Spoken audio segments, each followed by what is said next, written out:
So I did this video, oh my gosh, 2021. It's on homemade deodorant. I'm going to stick the recipe up there, so if you want to do it, you can do it yourself. Because A, it saves you money. B, it's better for you. C, it works just as well. And I kind of give tips on what I do with the deodorant and that kind of stuff. So just watch it, and our topic of today, maybe, because I didn't really want to get on here and talk about a bunch of nonsensical stuff that's going on that makes no sense to anybody but myself. So maybe this will help you out. All right, so watch the video, and I'll talk to you later. All right, bye. Okay, so this is how I make deodorant. First, I'm sanitizing the countertop. I'm wiping it down with alcohol. I think it's 75% to 99% alcohol. So let's see what's happening next. I'm going to put a cover down, protection cover. It's just a little scarf that I had. I thought it was really cute. So you could see the background. Here's my ingredients. We have coconut oil. We have green clay, a baking soda, essential oil, and some cornstarch in there. So let's see what's going to happen next. Okay, I got my bowl. This is my coconut oil. So I'm going to add, that is, I believe, the cornstarch. Like I said, this video is really old that I did, but okay, that's the clay. You can get that in stores at Walmart, actually. That's baking soda. I since took the baking soda out of my deodorant. It caused a little bit too much irritation. So that's the essential oils, and like I said, I'll put the recipes up there for you. And I'm putting that all in there together at the bowl, getting all my essential oils. I believe it has lavender and orange and a bit of, I think maybe peppermint in there. Or no, tea tree oil. Yes, I use tea tree oil because it kills the bacteria. So you mix it together, and I'm mixing it all together, and I'm still mixing it all together. So yeah, this makes really good deodorant.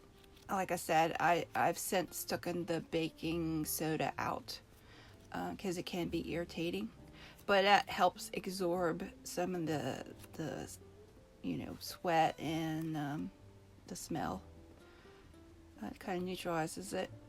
The clay, it really is what's good for absorbing the sweat, and I think it helps with the smell too. So I'll put the tea tree oil in there. So it depends on your skin if you're allergic or you break out to certain things, what you use.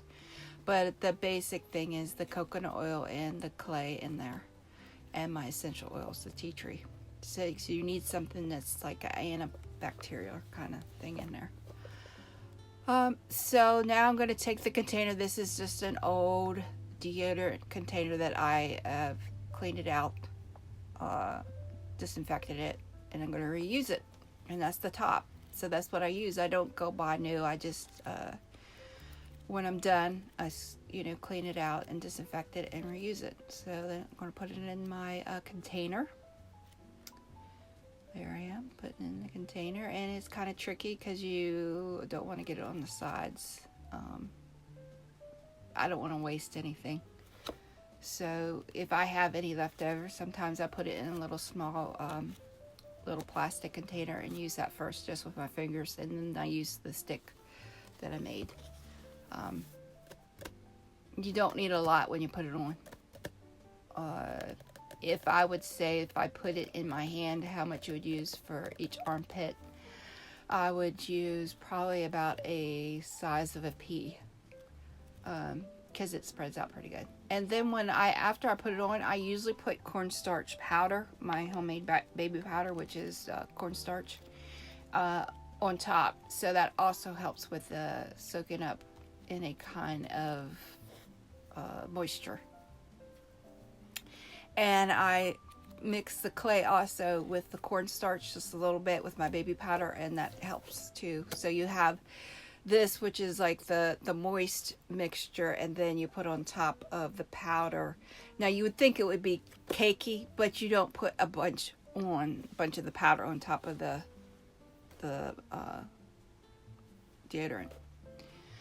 So yeah, and the coconut oil helps too. Helps your armpits, the skin, because sometimes, you know, with the regular store-bought deodorant, it dries it out. So there, I am getting every little midget out there, because like I said, I'm cheap and I don't want to waste anything. So I probably could scrape even some more out into a little container.